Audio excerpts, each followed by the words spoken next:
We should start only. Hi guys, welcome to Vrinda and Madhav. और आज हम लोग करेंगे रिसोर्सेज एंड मतलब अभी हम लोग कर रहे हैं रिसोर्सेज एंड डेवलपमेंट का सेकंड सेशन, जिसमें हम लोग समझेंगे टाइप्स ऑफ रिसोर्सेज। तो ये जो टॉपिक है ये मेरे टाइम पे डिलीटेड था। Let me just inform you guys कि जब मैं अपना कर रही थी ना, तो ये जो ये टॉपिक था types of resources, it was deleted. But still मैंने ये बहुत अच्छे से करा था, क्योंकि मुझे एग्जाम से एक दिन पहले पता चला था कि ये टॉपिक बहुत मतलब ये टॉपिक डिलीटेड है। बट स्टिल इस टॉपिक में से बहुत क्वेश्चंस आते हैं, और ये टॉपिक कभी कभी समझना ईजी भी होता है कुछ के लिए मुश्किल भी होता है। सो आई जस्ट ट्राई कि ये मैं बेस्ट तरीके से समझा सकूँ। And let's begin. सो पिछले सेशन की ये फोटो है, ठीक है, कि रिसोर्सेज को हम लोग अलग अलग तरीक़ों से हम लोग क्लासीफाई कर सकते हैं, अलग अलग बेसिस पे। कि मान लो अगर हम लोगों ने स्टूडेंट्स को क्लास में क्लासीफाई करना हो, तो हम किस बेसिस पे क्लासीफाई करेंगे? क्लासीफाई कर सकते हैं ऑन द बेसिस ऑफ कि कौन सा बच्चा कितना इंटेलिजेंट है, कितने मार्क्स सिक्योर कर रहा है, फ्रेंडली है कि नहीं, क्रिएटिव है कि नहीं, स्पोर्ट्स में कैसे है। तो इस टाइप की चीज़ों से हम लोग इन बेसिस पे, इन क्राइटेरिया से हम लोग बच्चों को ऑन इन अ क्लास हम लोग क्लासीफाई कर सकते हैं। सिमिलरली रिसोर्सेज को भी क्लासिफिकेशन चाहिए, ठीक है। रिसोर्सेज को भी हम लोग अलग अलग तरीक़ों से क्लासीफाई कर सकते हैं, जैसे कि ओरिजिन, हमारे सिलेबस में खाली 4 हैं: ओरिजिन, एग्जॉस्टिबिलिटी, ओनरशिप और स्टेटस ऑफ डेवलपमेंट। तो ओरिजिन के बेसिस पे, ओरिजिन मतलब कि वो बंदा कहाँ से आया है, ओरिजिनेट हुआ है। बायोटिक एंड एबायोटिक, छोटा सा बता देती हूँ, मैंने पिछली वीडियो में भी बताया था। बायोटिक मतलब जो जीवित हैं, जैसे कि plants, animals, fisheries, life stock, flora, फोना, ठीक है। एबायोटिक मतलब जो जीवित नहीं है, रॉक्स, मिनरल्स, सॉइल, वाटर, ये सारे जीवित नहीं है, ठीक है। नेक्स्ट इज एग्जॉस्टिबिलिटी, कि हम उसको कितने टाइम तक यूज़ कर सकते हैं। यूज़ करने के बाद एग्जॉस्ट मतलब कहते हैं ना, आज मैं बहुत एग्जॉस्ट होगी काम के, मतलब थक गई, ख़त्म हो जाना, ठीक है। तो उसके बेसिस पे हो सकता है रिन्यूएबल और नॉन रिन्यूएबल। रिन्यूएबल जो मैकेनिकल, फिजिकल, बायोलॉजिकल किसी भी प्रोसेस से वापस से आ सकता है, और नॉन रिन्यूएबल जो नहीं आ सकता, ठीक है। अच्छा नॉन रिन्यूएबल के भी 2 टाइप्स होते हैं, मैं बता देती हूँ। नॉन रिन्यूएबल के, एक सेकेंड, मुझे वो बनानी पड़ेगी ना, एक और स्लाइड बनानी पड़ेगी।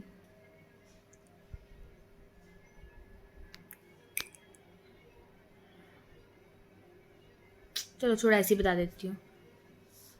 हाँ, तो नॉन रिन्यूएबल के भी 2 टाइप्स होते हैं, एक तो रिसाइक्लेबल और एक नॉन रिसाइक्लेबल। रिसाइक्लेबल में आगे पेज है क्या? यहाँ मेरे को डालना पड़ेगा एक।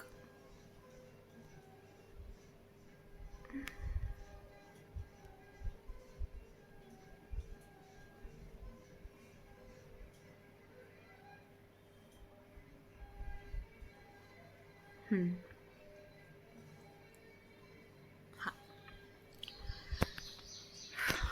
तो जो नॉन रिन्यूएबल है, हाँ, यहाँ मेरी राइटिंग अच्छी नहीं आई है, ऐसे लिख रही हूँ मैं।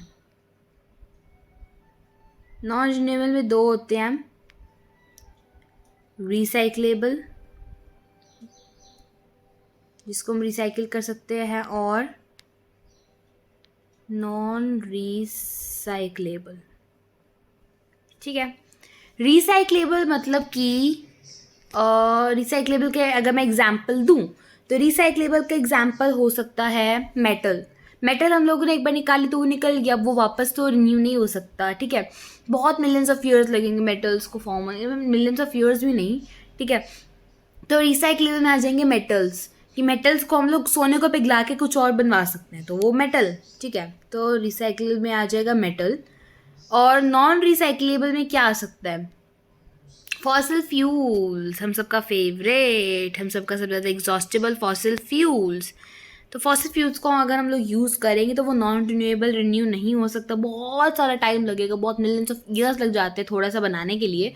और ऐसे तो नहीं है कि हम एक फॉसिल फ्यूल हमने यूज़ कर लिया उसको हम दोबारा यूज़ कर सकते, ऐसा नहीं हो सकता, ठीक है। अच्छा, तो ये था इसके बेसिस पे। नेक्स्ट है ऑन द शिप, कि कौन वो चीज़ ओन करता है, मुझे सबसे इजी लगता है टू बी वेरी ऑनेस्ट, ठीक है। बस इसमें नेशनल और इंटरनेशनल में, जैसे मैंने पिछले सेशन में भी कहा था, अगर आपने देखा हो तो, नेशनल और इंटरनेशनल में थोड़ी सी कन्फ्यूजन हो जाती है। उसके लिए मैंने यहाँ पे एक ये पिक्चर लगाई है, ये इस पिक्चर से मैं आप लोगों को समझा दूंगी, तो आपको वो भी समझ में आ जाएगा, बहुत ईजी है ये, ठीक है। और इंडिविजुअल मतलब जो एक बंदा खुद से ऑन कर रहा है. कितनी देर की वीडियो होगी, 5 मिनट की होगी नहीं यार. कम्युनिटी मतलब कि एक पर्टिकुलर कम्युनिटी मिलके उस चीज़ को ओन कर रही है, उस एसेट को ओन कर रही है. नेशनल जो पूरे देश का है, और इंटरनेशनल जो किसी का भी नहीं है, उसका एक ही मालिक है, वो इंटरनेशनल इंस्टीट्यूशंस. नेक्स्ट है स्टेटस ऑफ डेवलपमेंट में, कि कितना जो रिसोर्स है, कौन सा रिसोर्स कितना डेवलप्ड है. ठीक है, उस पर हो सकता है पोटेंशियल, डेवलप्ड, स्टॉक और रिजर्व. इसको मैं बहुत ज़्यादा डिटेल में समझाऊंगी.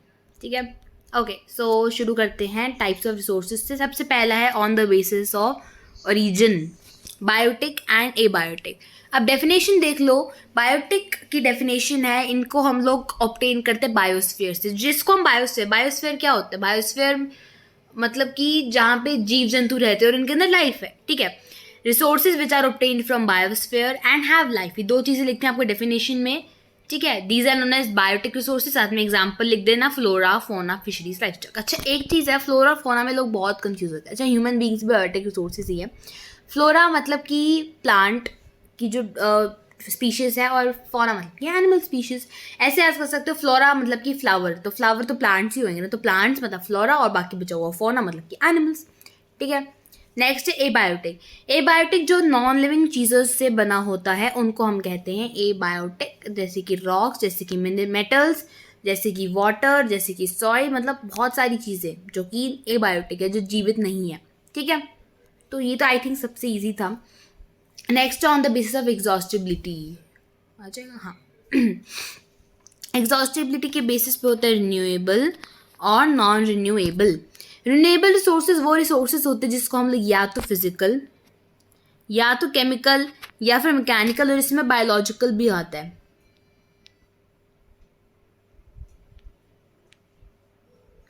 बायोलॉजिकल प्रोसेसेस से हम लोग उनको रिन्यू कर सकते हैं, या फिजिकल से रिन्यू कर सकते हैं, केमिकल से, मैकेनिकल से. इन चारों प्रोसेस से अगर हम किसी रिसोर्स को दोबारा से बना सकते हैं तो वो होता है रिन्यूएबल रिसोर्स, या फिर जो कंटिन्यूसली चलता रहता है.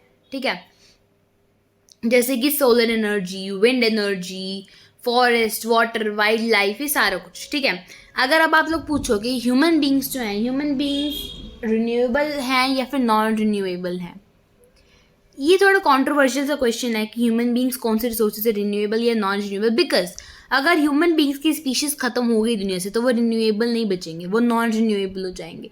लेकिन अभी at present human beings renewable है, क्योंकि हमारे बाद बायोलॉजिकल प्रोसेसेस से ही और मैकेनिकल फिजिकल जितनी भी प्रोसेस होती है, सारी प्रोसेस से नेक्स्ट ह्यूमन बींग्स बनते हैं. ठीक है, हाँ, तो वो ये एग्जाम्पल्स दे रखे हैं. और रिन्यूएबल रिसोर्सेज को आगे हम लोग क्लासीफाई कर सकते हैं कॉन्टिन्यूस में और फ्लो में. कॉन्टिन्यूस में मतलब जो चलता रहता है, जैसे हवा. हवा तो आज भी है, कल भी है, हवा तो रोज चलेगी, तो उससे हम विंड एनर्जी बना सकते हैं. सूरज, सोलर एनर्जी, सूरज तो रोज आएगा, तो वो कॉन्टिन्यूस है. या फिर फ्लो में आते हैं, जैसे कि पानी आ गया, फॉरेस्ट आ गया, वाइल्ड लाइफ आ गया, ह्यूमन बींग्स आ गया, फ्लो में है. ठीक है, तो ये कॉन्टिन्यूस और फ्लो वाला कॉन्सेप्ट इतना इंपॉर्टेंट नहीं है, बट स्टिल पढ़ लिया हमने. ठीक है, नेक्स्ट है non renewable resources. Non renewable resources बहुत लंबे टाइम के बाद आते हैं. ठीक है, जैसे कि मिनरल्स और फॉसिल फ्यूल्स. ये फॉसिल फ्यूल्स हैं, इनको बनाने में मिलियंस ऑफ ईयर्स लग जाते हैं. ठीक है, अब इसके भी मैंने आपको बताया था दो टाइप से, रिसाइक्लेबल और नॉन रिसाइक्लेबल. रिसाइक्लेबल जैसे कि मेटल्स जिनको हम रिसाइकिल कर सकते हैं, और फॉसिल फ्यूल्स जैसे जिनको रिसाइकिल नहीं कर सकते और अपने टाइम के साथ एग्जॉस्ट हो जाते हैं. तो नॉन रिन्यूएबल रिसोर्सेज को बचाना is very important. Next is on the basis of ownership, की कौन उस रिसोर्स को ओन कर रहा है. उसके बेसिस पे होते हैं इंडिविजुअल, कम्युनिटी, नेशनल और इंटरनेशनल. और इसी टॉपिक में आपको समझाऊंगी ये बड़ा सा जो आपको नहीं आता कभी भी समझ में, किसी को भी नहीं आता.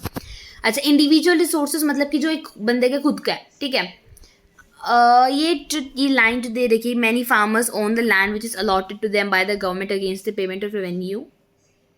कुछ भी नहीं है ये. ठीक है, ये लाइन NVNCERT में दे रखी है, बाकी इसका कोई ताल्लुक नहीं बनता हमारे इस पूरी की पूरी प्रोसेस चैप्टर से. इसका मतलब है कि गवर्नमेंट जो है, गवर्नमेंट कुछ फार्मर्स को लैंड दे देती है और बदले में उनसे रेवेन्यू लेती है, टैक्स लेती है. ठीक है, तो वो भी उस फार्मर का इंडिविजुअल रिसोर्स हो जाता है. ये यहाँ पे दिखाया गया है. विलेज में बहुत से लोग होते हैं जो लैंड, जिनके पास लैंड होता भी है, बहुत से लोग होते हैं जिनके पास लैंड नहीं भी होता. ठीक है, तो ये तो सारा गरीबी बता दी दुनिया की. बट कोई नहीं। अच्छा, अर्बन लोगों के पास क्या आता है? अर्बन लोगों के पास प्लॉट्स है, गाड़ी है, और घर है, बहुत सारी चीज़ें हैं, ठीक है। प्लांटेशन, पास्चर लैंड जहाँ पे ग्रीजिंग वगैरह होती है, पॉन्ड्स, किसी कुएं का पानी, ये कुछ एग्जाम्पल्स है जो इंडिविजुअल्स ओन करते हैं इन रिसोर्सेज को। तो बहुत सारी चीज़ें हम खुद भी ओन करते हैं, जैसे चश्मा मेरा रिसोर्स है, टॉप मेरा रिसोर्स है, ये मोबाइल मेरा रिसोर्स है, ये माइक मेरा रिसोर्स है, अलमारी मेरा रिसोर्स है, बेड मेरा रिसोर्स है, सारे रिसोर्सेज है, ये घर मेरा रिसोर्स है, ठीक है। अच्छा, नेक्स्ट है community own resources. Actually individual और कम्युनिटी ओन में बिल्कुल आपको कोई दिक्कत ही नहीं आएगी, आई एम डैम श्योर। अच्छा, कम्युनिटी ओन रिसोर्सेज वो रिसोर्सेज होते हैं जो एक पर्टिकुलर जो मेंबर होते हैं ना कम्युनिटी के, उनको बिलोंग करते हैं, ठीक है, उनको एक्सेसिबल होते हैं। जैसे कि विलेज की जो कॉमन चीज़ें होती है, जैसे मैं आपको बताया था ना कल भी, मतलब अभी थोड़ी देर पहले भी जो 2 बजे का सेशन आया था उसमें भी मैंने एग्जाम्पल दिया जोड़ का, ठीक है। Ponds, public parks, picnic spots, playground, ये सारे के सारे जो लोग वहाँ पे रहते हैं उनको एक्सेसिबल होते हैं। मान लो कोई हाउसिंग सोसाइटी है, हाउसिंग सोसाइटी में कोई आपने पार्क बनवा दिया, कोई मंदिर बनवा दिया, तो वो उस कम्युनिटी का, उस सोसाइटी का रिसोर्स हो गया, तो वो कम्युनिटी और रिसोर्स हो गया। Next is national resource. Technically जितने भी जो रिसोर्सेज है वो तो हैं देश की रिसोर्सेज तो हैं सारे। तो जो देश है, जो हमारी कंट्री की गवर्नमेंट है, कंट्री की गवर्नमेंट के पास लीगल पावर्स हैं कि वो प्राइवेट जो प्रॉपर्टी लोगों की उसको भी लोगों के भले के लिए एक्वायर कर सकती है। जैसे हम लोगों ने देखा है कि बहुत से फार्मर्स की फील्ड्स में ब्रिजेस बन रहे होते हैं, डैम्स बन रहे होते हैं, कैनाल्स बन रहे होते हैं, रेलवेज बन रही होती हैं। ये सब क्या है? अर्बन डेवलपमेंट अथॉरिटीज़ जो होती हैं उसको गवर्नमेंट पावर दे देती है, और जो अर्बन डेवलपमेंट अथॉरिटीज़ होती हैं वो लैंड ले लेती हैं। जैसे कि हमने ये भी देखा है कि डैम्स वाला, हमको पता है कि डैम लोगों को डिस्प्लेस कर देते हैं उनके खुद के घरों से और सब, ठीक है। अच्छा, जितने भी minerals, forest, wild life, water, ठीक है, ये सारे के सारे जो रिसोर्सेज हैं, ये सारे के सारे नेशनल रिसोर्सेज है। और अब आए टॉपिक, जितना भी लैंड हमारी पॉलिटिकल बाउंड्री के अंदर है, जैसे मान लो ये हमारा इंडिया, इंडिया जैसे दिखेगा नहीं बट स्टिल, हारी क्या बना दिया मैंने, शिट, ओहो,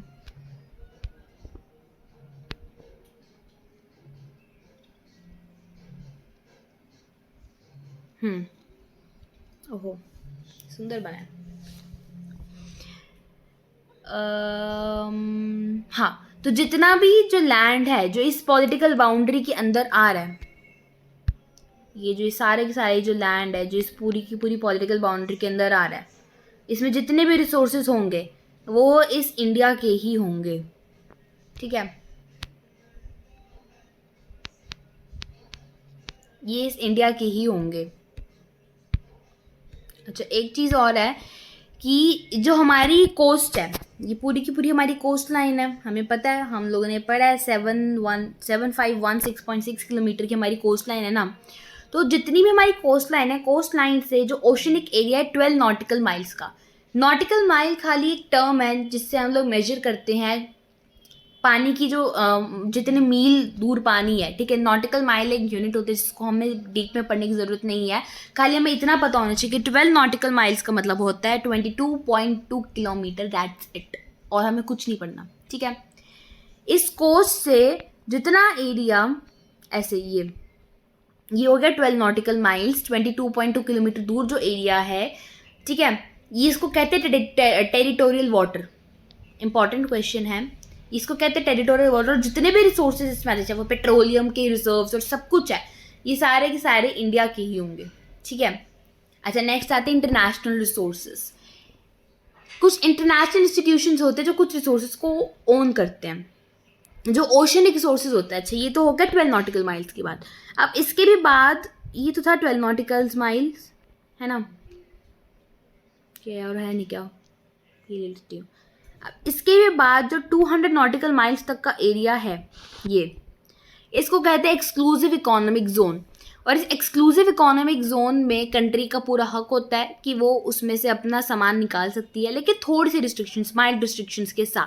यहाँ पे जो ये वाला एरिया है इसके अंदर कोई रिस्ट्रिक्शन नहीं, क्योंकि ये देश का खुद का है। लेकिन ये क्योंकि ये यहाँ पे तो म्यांमार भी है, तो ये तो एरिया म्यांमार का भी होगा, ये वाला श्रीलंका का भी होगा, ये वाला एरिया बांग्लादेश का भी होगा।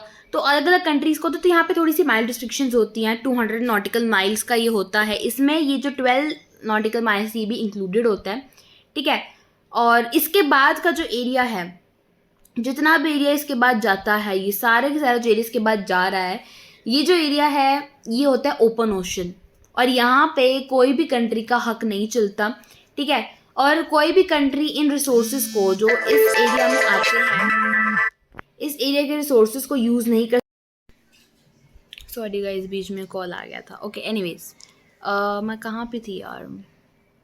हाँ, तो बिना इंटरनेशनल इंस्टीट्यूशंस के कॉन्करेंस के हम लोग इन रिसोर्सेज को यूज़ नहीं कर सकते. बट एक एक्सेप्शन है इंडिया के साथ, क्योंकि इंडियन ओशन है यार, इंडिया के ऊपर रखा गया है सिल्क रूट की वजह से नाम. हाँ, तो डू यू नो में दे रखा था कि इंडिया के पास राइट है कि जो हमारा exclusive economic zone,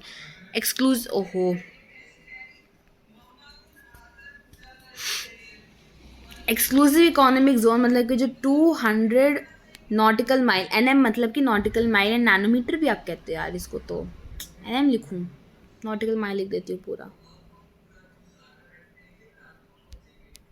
nautical miles. तो जो 200 नॉटिकल माइल्स के बाहर का जो ओपन एरिया, ओपन सी वाला एरिया है, उसमें इंडिया के पास राइट है कि इंडिया मैंगनीज नोड्यूल्स को माइन कर सकता है इंडियन ओशन के बेड से. तो इतना मतलब हमारे इंडिया का बोलबाला यहाँ पे दे रखा है. और ये इम्पॉर्टेंट है बताने के लिए कि इंडिया कितना सही है. ठीक है. अच्छा, यहाँ पे अब मैं आपको बताती हूँ, ये जो ऊपर का दे रखा है ना सारे, outer space, national air space, international air space, इसको छोड़ दो, इसका कोई हमें काम नहीं है. अब ये देखो कि जो हमारा लैंड है, ठीक है, ये हमारा लैंड जा रहा है. अब यहाँ पे आ गई कोस्ट. कोस्ट से 12 NM, NM मतलब कि नॉटिकल माइल, नैनोमीटर मत समझना भाई साइंस स्टूडेंट्स. ठीक है. 12 नॉटिकल माइल्स तक का जो एरिया है, ये तो हो गया टेरिटोरियल सी, जो मैंने पहले भी दिखवाया था. ये देखो, ये रहा टेरिटोरियल वाटर. टेरिटोरियल सी को टेरिटोरियल वाटर को सेम बात है. ठीक है. ये हो गया टेरिटोरियल सी. उसके बाद इस 12 नॉटिकल माइल्स के साथ इंक्लूडेड 24 नॉटिकल माइल्स होता है कॉन्टिग्यूअस जोन, जिसमें हम लोग थोड़ा सा और यूज़ कर सकते हैं, बट हल्की सी, मतलब रिस्ट्रिक्शन से भी हल्की सी रिस्ट्रिक्शंस होती है. यहाँ पे बिल्कुल भी रिस्ट्रिक्शन है, चाहे आप यहाँ पे एक्सप्लॉइट करो, यहाँ पे एक्सप्लॉइट नहीं कर सकते. उसके बाद जो 200 नैनोमीटर कह रही हो यार, क्या हो गया, साइंस पढ़ पढ़ के दिमाग ख़राब हो गया. जो 200 नॉटिकल माइल्स का जो एरिया है, ये आता है, सॉरी ये जो है कॉन्टिग्यूअस जोन, यहाँ से लेके यहाँ तक का. आप इसको छोड़ो, आप इतना डीप में बच जाओ, इतना आपका नहीं आएगा. खाली यहाँ से लेकर के जो यहाँ तक का है, ये जो 200 नॉटिकल माइल्स का है, ये है एक्सक्लूसिव इकोनॉमिक जोन, EEZ भी कहते हैं इसको. और इसके बाद आ जाता है हाई सी, या फिर आप कहते हो ओपन सी. ऐसा सुना है ना मूवीज़ में कि अरे यार अब तो ना हम लोग यहाँ पे जा नहीं सकते, उस चोर को पकड़ने जा नहीं सकते, कि वो तो ओपन सी में चला गया है, ओपन ओशन में चला गया. क्यों? क्योंकि इस ओपन ओशन में किसी भी कंट्री का कोई हक नहीं है, किसी की नेवी का भी कोई हक नहीं है कि वो यहाँ पे आ सके. ठीक है. अच्छा, अब है on the basis of status of development, जो मैं आपको कहता हूँ, आपको बहुत अच्छे से एक्सप्लेन करूँगी. ठीक है. Potential, developed, stock, reserve. तो पोटेंशियल रिसोर्सेज में वो रिसोर्सेज आते हैं जो रिसोर्सेज हैं एक जगह पे पाए जाते हैं, बहुत अच्छी क्वांटिटी में पाए जाते हैं, लेकिन उनको यूटिलाइज नहीं किया जा रहा. मतलब कि मैं एग्जांपल देती हूँ कि मान लो अगर आप किसी PTM पे जाते हो अपने पेरेंट्स के साथ, मतलब PTM पे जाती तो होगी ना, PTM पे जाते हो और टीचर कह रही कि आपके ना बच्चे में पोटेंशियल बहुत है बट वो कर नहीं रहा. सेम हेयर कि इन रिसोर्सेज के अंदर पोटेंशियल बहुत है, हम इनको बहुत अच्छी तरीके से यूज़ कर सकते हैं, लेकिन उनको यूज़ नहीं कर रहे. हमारे पास टेक्नोलॉजी भी है, हमारे पास इनको करने की समझदारी भी, बट हम इनको यूज़ नहीं कर रहे. अब वो मेरे को नहीं पता कि हम इनको यूज़ क्यों नहीं कर रहे हैं, लेकिन हम इनको यूज़ नहीं कर रहे. ठीक है. जैसे कि इंडिया के जो वेस्टर्न पार्ट्स, जैसे कि राजस्थान और गुजरात के जो बिल्कुल वेस्टर्न पार्ट्स है, वहाँ पे बहुत धूप आती है, बहुत विंड चलती है, क्लस्टर ऑफ विंड फार्म्स है वहाँ पे. तो वहाँ पे हम लोग विंड एनर्जी, सोलर एनर्जी को यूज़ करके इलेक्ट्रिसिटी बना सकते हैं. हमें पानी पे और कोई भी डिपेंडेंट रहने की ज़रूरत नहीं पड़ेगी, हमारे इतने सारी इंपॉर्टेंट रिसोर्सेज बच जाएंगे, लेकिन हम इनको यूज़ ही नहीं कर रहे. ठीक है. ये पोटेंशियल रिसोर्सेज है कि इनके अंदर पोटेंशियल बहुत है बट इनको यूज़ नहीं किया जा रहा. ठीक है. नेक्स्ट है डेवलप्ड. अच्छा, डेवलप्ड से तो हम बहुत अच्छे से बचपन से हम इनसे वाकिफ़ है कि वो रिसोर्सेज जिनको हम सर्वे कर चुके हैं, जिनका हमें पता है कि इस जगह पे इतनी क्वांटिटी में है, इनकी क्या क्वालिटी है, इनको हम यूज़ भी कर चुके हैं, इन्वेंट इतना यूज़ कर चुके हैं कि उनको हम एक्सप्लॉइट कर चुके हैं, जैसे कि फॉसिल फ्यूल्स। हमारे पास टेक्नोलॉजी भी है, हमारे पास इनकी इकोनॉमिक इम्पोर्टेंस भी है, हम लोग इनको कल्चरली एक्सेप्ट भी कर रहे हैं, फॉसिल फ्यूल्स, ठीक है। अच्छा, नेक्स्ट है स्टॉक। स्टॉक में और रिजर्व में बहुत कंफ्यूजन होता है, पता नहीं क्यों, मुझे आज तक कंफ्यूजन नहीं हुआ। जब मैंने पहली बार पढ़े थे चैप्टर, मुझे तब भी एनसीईआरटी से पढ़ के भी कंफ्यूजन नहीं हुआ था, बट पता नहीं तुम लोगों को क्यों तक कंफ्यूजन, लोगों को, मैंने बहुत लोगों को देख कर कंफ्यूजन होता है। तो स्टॉक मतलब कि ये मटेरियल है हमारे पास एनवायरनमेंट में, ठीक है, हमको पता है कि हम इनको यूज़ कर सकते हैं, इनके पास पोटेंशियल भी है, लेकिन हमारे पास इनको यूज़ करने की टेक्नोलॉजी नहीं है। मैंने कल मैं बाप कल क्यों कह रही हूँ, मैंने अभी 2 बजे वाले सेशन में भी एग्जांपल दिया था कि वाटर H2O एक कंपाउंड है 2 गैसेस का, H2 का और O2 का। ये सेम एग्जांपल बुक में ही दे रखे हैं, देखो। Water is a compound of 2 gases, 2 gases का कंपाउंड है वाटर। हम लोगों को पता है हाइड्रोजन का और ऑक्सीजन का, हम सबको पता है। H2 + O2 बनाता है H2O। बैलेंसिंग करना चाहो तो कर सकते हो, वैसे ज़रूरी नहीं है, कर दो यार, मेरे को नहीं मज़ा आता बिना बैलेंस कर इक्वेशंस को देखने में। एनीवेज, तो हाइड्रोजन और ऑक्सीजन का कंपाउंड है वाटर, ठीक है।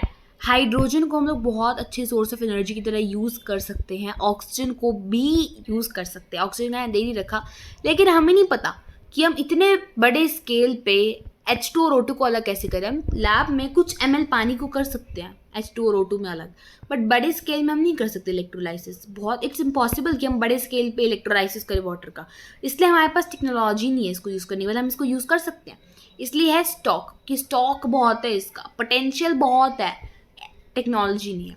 यहाँ पे ह्यूमन बींग्स फिर हो जाते हैं कि हमारे पास टेक्नोलॉजी नहीं है।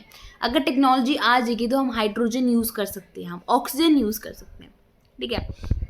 Next reserve. रिजर्व जो है स्टॉक का ही एक पार्ट है, स्टॉक का लिखा हुआ है यहाँ पे सबसेट, तो वो सबसेट है स्टॉक का ही, जिन हमारे पास इनकी टेक्नोलॉजी है, हम इनको यूज़ कर सकते हैं, इनके अंदर पोटेंशियल भी है, लेकिन इनका यूज़ अभी तक शुरू हुआ ही नहीं है। दिक्कत है भाई, बहुत बड़ी, इनका यूज़ ही नहीं शुरू किया अभी तक हम लोगों ने, इतने पागल हम सारे लोग, ठीक है। इनका यूज़, हमारे पास टेक्नोलॉजी भी है, हमारे पास सब कुछ है इनका, लेकिन हम उनको यूज़ ही नहीं कर रहे। अब वो नहीं पता क्यों नहीं यूज़ कर रहे। इनका भी सेम आप लगा लो पोटेंशियल की तरह ही है, पोटेंशियल में भी हमारे पास सब कुछ था, ठीक है, हाँ, लेकिन हम उनको यूज़ नहीं कर रहे थे। इसमें भी सब कुछ है, लेकिन हम इसको यूज़ नहीं कर रहे। लेकिन पोटेंशियल में हम यूज़ नहीं कर रहे थे, इसका कोई रीज़न नहीं दे रखा था हमें। रिजर्व में यूज़ इसलिए नहीं कर रहे क्योंकि हम इनको फ्यूचर के लिए बचा रहे हैं। जैसे ये रिवर वाटर को हम लोग हाइड्रो इलेक्ट्रिसिटी बनाने के लिए यूज़ कर सकते हैं, लेकिन हम यूज़ नहीं कर रहे हैं। जितना इसको यूज़ करा जा सकता है उतना यूज़ नहीं कर रहे। खाली 22% एनर्जी हम लोग वाटर से निकालते हैं, बाकी कोयले से निकालते हैं। जैसे जो डैम के अंदर पानी स्टोर होता है, फॉरेस्ट है, ये सारे के सारे रिजर्व है जिसको हम आगे फ्यूचर में यूज़ कर सकते हैं। तो पोटेंशियल रिजर्व में भी कंफ्यूज मत होना। पोटेंशियल को हम लोग इसलिए यूज़ नहीं कर रहे क्योंकि हमें नहीं पता हम क्यों नहीं यूज़ कर रहे। रिजर्व को हम इसलिए यूज़ नहीं कर रहे, हम रिजर्व करके रखना चाहते हैं उसको फ्यूचर के लिए, ठीक है। अच्छा, यहाँ पे मैंने एक वो दिया, चार्ट दिया, आप चाहो तो उसका स्क्रीनशॉट ले सकते हो, ये लो, ठीक है। बाकी PDF तो आपको अवेलेबल हो ही जाएगा। Oh shit, sorry, what I'm doing, no, what I'm doing, no,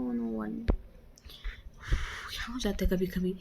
अच्छा, स्टेटस ऑफ डेवलपमेंट के बेसिस पे पोटेंशियल रिसोर्सेज जैसे कि solar energy, wind energy Rajasthan में, स्टॉक रिसोर्सेज जैसे कि hydrogen, oxygen, reserved forest, water, minerals, और डेवलप्ड रिसोर्सेज सॉइल, एविएशन। ये मतलब सॉइल की जगह आप फॉसिल फ्यूल्स लिख दो और सॉइल लिख दो, ये 2 एग्जाम्पल्स भी इनफ है, मोर देन इनफ है, ठीक है।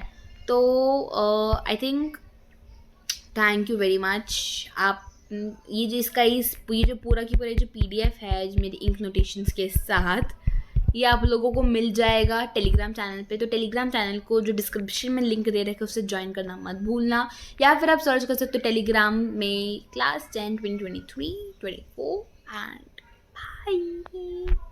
लंबी वीडियो होगी ना, 15-8 लंबी होगी, कोई नहीं, बाय।